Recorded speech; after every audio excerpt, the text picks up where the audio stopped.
everyone. One day, I got my math test back.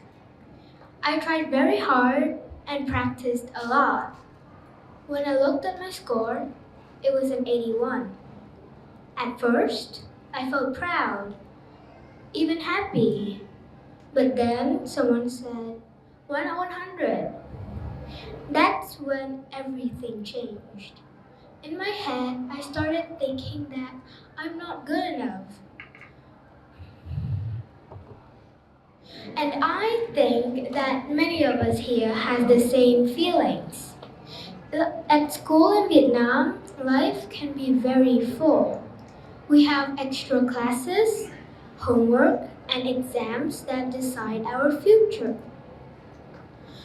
Later that evening, I went home.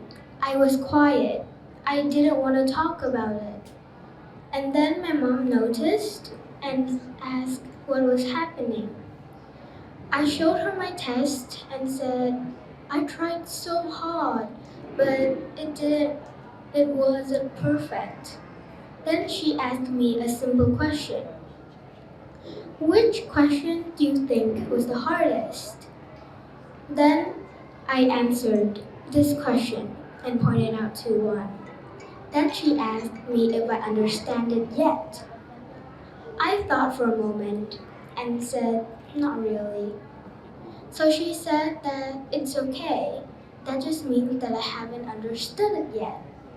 And that word stayed with me. Yet.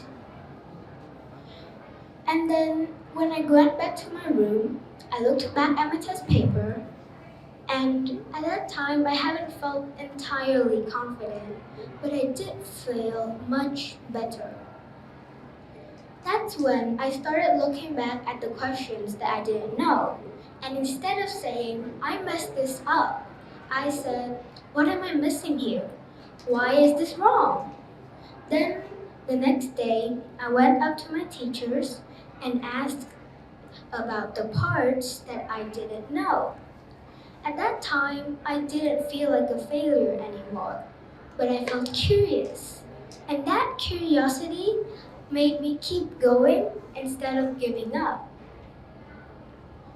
After that, I learned that scientists have found that when we are curious, our brain becomes more active and we are more interested in that stuff. Then I realized that the way I judge myself is also the same as the way I judge other people. If you see a quiet person that doesn't raise their hand and talk much, your first thought might be, they're not smart enough. I don't think they're good at this. And that happened to me too. There was a new student in my class. He didn't talk much. He barely raised his hand. And I didn't try to know him because I thought that he wasn't smart. That's where judgment comes. Judgment closes all things. I didn't ask. I didn't understand. So then I started wondering, how can curiosity help us see things differently in other people? Then something small happened. We were paired together in a group.